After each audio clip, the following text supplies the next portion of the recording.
Home, Chapter 30. A Miraculous Ladybug Fanfiction written and narrated by Mira Rose. Artwork provided by XAA. You can find a link to the artist's Tumblr in the description box. If you haven't already, don't forget to give this video a like and subscribe to the channel and smash that bell to stay up to date on the latest parts of your favorite fanfiction, including this one. And, as usual, please leave a comment to help the YouTube algorithm. It helps both the content creators and it helps let YouTube know that you like watching these kinds of videos so they can recommend you more videos and actually update you when videos come out. If you don't know what to comment besides, your obvious reactions to the chapter, because those are always way fun to read, comment Adrian was excited. Alright, on that note, here is Chapter 30 of Home. Adrian aggressed. Adrian was excited to go to school. It was as though he were 5 years old, holding his mother's hand with bright-colored laces weaved through his sneakers. He couldn't show the excitement over breakfast, in fear of making his father too suspicious and relinquishing his school privileges. But to pick up some fruity iced drink and pick up his girlfriend seemed like heaven in the moment, even though he knew it wasn't going to happen. But even with the strict parenting and pseudo-girlfriend, Adrian found happiness in the morning. He'd made eye contact with Marinette across the courtyard, and although she'd averted her gaze, she lifted her hand to give him a small wave. That wave was the cutest wave in the history of hand waves. No doubt she deserved the princess nickname he'd given her all those moons ago. And what's more, she was cute in a different way than Ladybug was.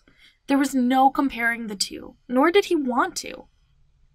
But, despite how different the two girls were, he was just as excited to go on another date with Marinette as he had with Ladybug, although he was a different kind of nervous. A more mature nervousness that he wasn't able to express through words. Did he know what kind of a date to take her on? No, but he didn't care. Anything would be wonderful, wouldn't it? Adrian got those treacherous little flutters in his chest throughout the day, paired with a smile that told others he had a secret all to himself. Except, it wasn't all to himself. He'd turn to look at Marinette every now and then, and her expression would bloom into a matching smile. Yeah, they were a couple. This is what being a couple felt like. He hadn't known until today. But when the bell rang, Adrian didn't try to say goodbye to her. He packed up his things and hightailed out of there, catching his driver as soon as he could and rushing himself back to the manor. After a short update to his father, Adrian raced to his bedroom, set up a fake piano practice session, and transformed into his alter ego. The smell of rising dough greeted Cat Noir after he bounded through the streets of Paris. He tried to rush through pleasantries with Tom and Sabine, but when Marinette's father swooped him into a hug, Cat was at a loss as to what to do. Savor it? Run away? Hold on for longer than socially acceptable? Thankfully, Marinette saved him from coming to a conclusion. "You owe me a Just Dance competition," she remarked, leaning in the doorway between the living room and kitchen. Oh, how she looked like a dream with her hair braided and wrapped in a pink pusheen apron. Her father inquired about the game, clearly eager to participate, when Sabine interjected with news of dinner. It was Marinette's turn to cook, which meant Cat, too, was up for cooking dinner. "What are we making?" he asked, all too used to the routine by now. One would think he'd adorn the cat aprons in this household, but his was checkered navy blue with orange stripes and a "Hello Pumpkin" over the heart in cursive. Marinette made the apron, and he'd embroidered it. It was special to him now. Too special to get grease on, but he didn't want to lose face by protesting using it. "Enchiladas," Marinette answered, unwrapping some kind of ground meat. Enchiladas? What were they? Yeah, have you ever had them? Can't say I have. What? Marinette stared at him like he said he chopped off kitten tails for fun or something morbid along those lines. Never? Are they carb-heavy? Her stare turned to what must be pity. Depends on how you make them and what you make them with. And so, Cat learned how to brown beef, stuff and roll tortillas, and preheat an oven without any dangerous side effects.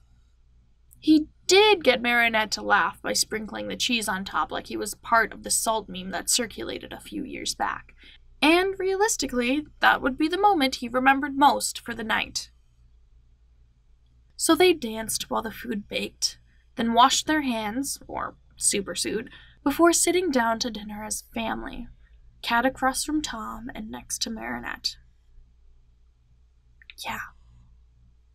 This is what eating like a family should feel like. While Marinette filled her father in about details from school, Cat noticed the mood was different than when he did it with his father. It was so strange, seeing what looked like a regular day up close even though he'd seen it before. If they knew he was dating their daughter, would they accept him? Her father got akumatized over it before, so they would. Right? Right? Wow, this was nerve-wracking to think about. Then again, it's not like he was about to ask for her hand in marriage or something, so he'd best not overthink it. Oh, Marinette, what would you like me to do with these? Cat looked up from washing dishes to see Sabine set a box on the kitchen table. He was just as curious as Marinette, but his hands were wet while hers were already on the towel, so he sighed and turned back to the plate in his hand with open ears. Oh, where did you find these? He heard Marinette ask. Your grandmother had them stored away. She did? Wow, I forgot about this one. Cat itched with curiosity, but used that energy to scrub at baked-on cheese. What were they looking at? Family photos? Old toys? Books? Presents? Come on, Cat, don't stare. Not your place. You have a place in the family, but you aren't family. Just keep scrubbing, scrubbing, scrubbing. Daring to sneak a glance, all Cat Noir could see was Marinette digging through a cardboard box, bent over it and standing on her tippy toes. Oh, Camembert, she's cute! But it didn't satisfy his curiosity, as he couldn't see anything from this angle. Sighing, Cat Noir turned his attention back to the dishes, scrubbing them one by one and stacking them on the drying pad for Marinette when she came back. Hopefully, he could finish this before the box was put away. Sure, she'd tell him if he asked, but that wasn't as satisfying as seeing it himself. And he felt a little left out at the moment as Tom began shuffling through the box as well. But it wasn't his place to be greedy. He should be happy with what he had, right? Yeah, he was happy here. He didn't need to take more than he had. Hey, Marinette, he piped up. Oh, sorry. She returned to his side, grabbing her towel and picking up a dish. It was as if the curdling mood never existed when she started drying a plate. Huh. Marinette was magic for him, wasn't she? A wonderful mood lifter that kept him humble. He shouldn't ask for more than what he had. This jealousy from being left out. Was it insecurity?